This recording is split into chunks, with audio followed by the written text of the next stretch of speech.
প্রিয় বন্ধুরা, আজকে একটি ঐতিহাসিক বিষয় আমাদের রাজ্যে ঘটলো।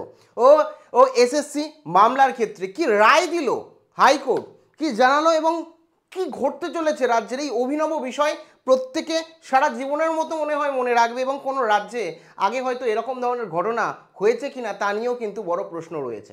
প্রথমে এই সমস্ত বিষয় বলবো, আজকে মামলা নিয়ে কি ঘটলো ও কোর্টে সমস্তটা এক্সপ্লেন করব। কাজেই ভিডিওটি প্রথম থেকে শুরু করে শেষ পর্যন্ত ওয়াচ করো। ভিডিওটি ভালো লাগলে অতি অবশ্যই একটি লাইক প্রদান করো। আমাদের পরিবারের সদস্য না হয়ে থাকলে সাবস্ক্রাইব বাটনে ক্লিক করে বেল আইকনে ক্লিক করে অল নোটিফিকেশনে ক্লিক করে আমাদের পরিবারের সদস্য হয়ে ওঠো। জানি আমরা যে কলেজ অ্যাডমিশন নিয়ে রাজ্যে এক ধরনের সমস্যা চলছে, একই সাথে রাজ্যে যারা নতুন বিভিন্ন ভ্যাকেন্সি বেরোচ্ছে, জব নিয়েও সমস্যা রয়েছে। একই সাথে এসএসসি নিয়ে তো বড় সমস্যা রয়েছেই। তার মধ্যে দুটো বড় অভিযোগ যারা নতুন রয়েছে তাদের যে এখানে যে 10 নম্বর এক্সট্রা দেওয়া হচ্ছে একাডেমিক সেকশানে, সেই 10 নম্বর এক্সপিরিয়েন্সের দরুন কেন দেওয়া হচ্ছে, সবার ক্ষেত্রে সমান বিষয় দেখা হচ্ছে না কেন। দ্বিতীয় যে বড় প্রশ্নটা, যে টেন্টেটিভ যে ক্যান্ডিডেটরা রয়েছে তাদেরকে পরীক্ষায় বসতে দেওয়া হবে না, যেটা রীতিমতো সুপ্রিম কোর্ট আগেই জানিয়ে দিয়েছে। তো তাদেরকে কেন পরীক্ষায় বসতে দেওয়া হচ্ছে, এই নিয়ে মূলত আজকে ডিসকাশন হয়েছে। তো প্রথমেই বলে রাখি, আমাদের যেরকম মাধ্যমিকের জন্য মধ্যশিক্ষা পর্ষদ বোর্ড রয়েছে, উচ্চ মাধ্যমিকের জন্য উচ্চ মাধ্যমিকের পরীক্ষা রেজাল্ট সমস্ত কিছু সঠিকভাবে পরিচালনা করার জন্য রয়েছে হচ্ছে উচ্চ মাধ্যমিক মধ্যশিক্ষা পর্ষদ, এবং একই সাথে রেলওয়ে বোর্ড রয়েছে। একই রকম কলেজ ইউনিভার্সিটি চালনা করার জন্য ইউনিভার্সিটি গ্র্যান্ড কমিশন কিন্তু আমাদের দেশে রয়েছে। এবং একই রকমভাবে কিন্তু আমাদের রাজ্যে স্কুল সার্ভিস কমিশন অর্থাৎ এসএসসি বোর্ডও কিন্তু রয়েছে।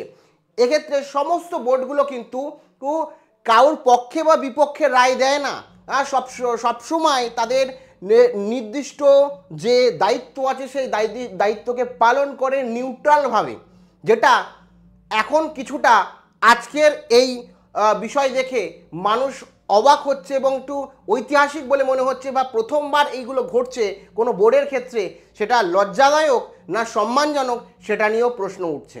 প্রথমেই বলে রাখি যে আমাদের এসএসসি বোর্ডের যে মামলা আজকের অনারেবল জাস্টিস স্যারের ডিভিশন বেঞ্চে হয়েছে, ও যারা টেন্টেটিভ ক্যান্ডিডেট রয়েছে তাদেরকে বসতে দেওয়া হবে না।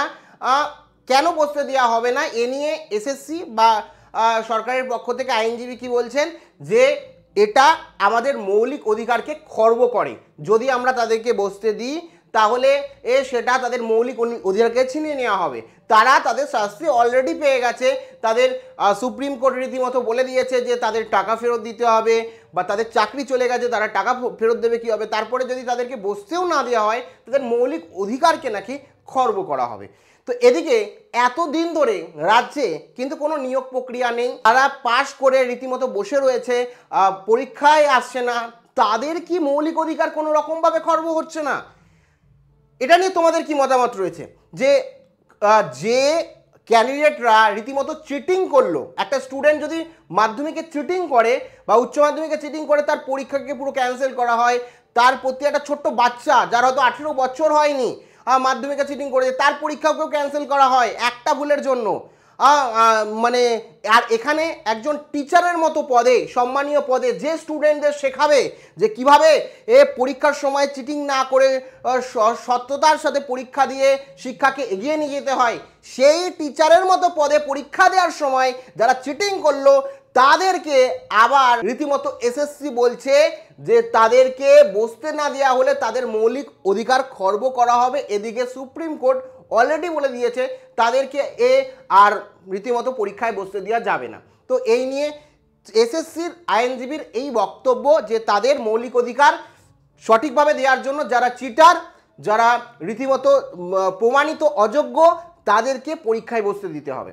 সত্যি এটা সবথেকে বড় বিষয়। এটা আমার খারাপ লাগছে একটা কারণেই। দেখো, যদি আমার কোনো সমস্যা হয় তাহলে আমি যাব কোর্টের কাছে, এখানে এসএসসি কেন বলতে যাবে?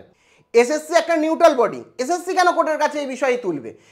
যারা অযোগ্য তাদের যদি মনে হয় যে না আমাদের পরীক্ষায় বসতে দিচ্ছে না, আমাদের প্রবলেম হচ্ছে, আমরা চিটিং করেছি, তার সত্ত্বেও আমাদের পরীক্ষায় বসতে দেওয়া উচিত, সেক্ষেত্রে তারা এসে মামলা করবে। এসএসসি কেন এটাকে নিয়ে বলছে সেটাই আমার ব্যক্তিগতভাবে আমি বুঝতে পারছি না। তোমাদের কি মতামত অবশ্যই কমেন্টে জানিও। দ্বিতীয় বিষয়, এক্সট্রা একাডেমিকে 10 নম্বর দেওয়া নিয়ে বলছে যারা এতদিন ধরে চাকরি করছে তাদের এক্সট্রা 10 নম্বর দেওয়া হচ্ছে, কারণ তাদের টিচার এক্সপিরিয়েন্সটা যেটা আছে তার দরুন তারা যাতে কিছু বেনিফিট পায়।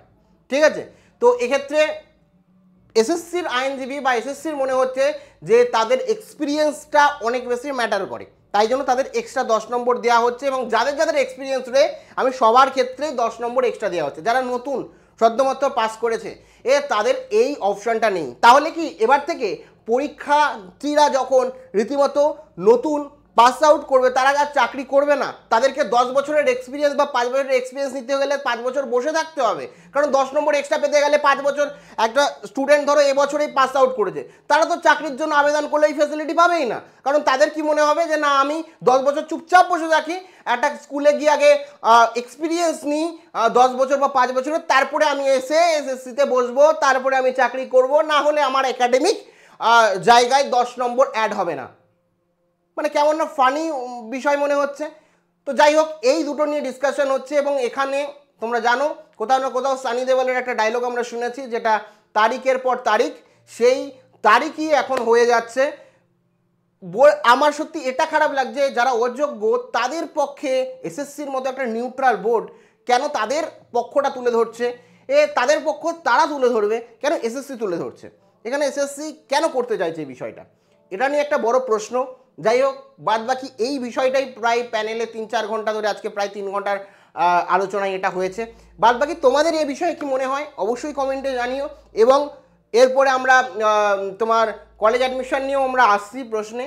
তো এটা ব্যক্তিগতভাবে আমার মানে কি বলবো, আমি আমার মতামত নাই জানালাম। তুমি যারা এসএসসি দিচ্ছে বা যারা ভিডিওটি দেখছে, তোমাদের মতামত কি, কেন এরকম ধরনের বিষয় উঠছে একটা নিউট্রাল বডির ক্ষেত্রে?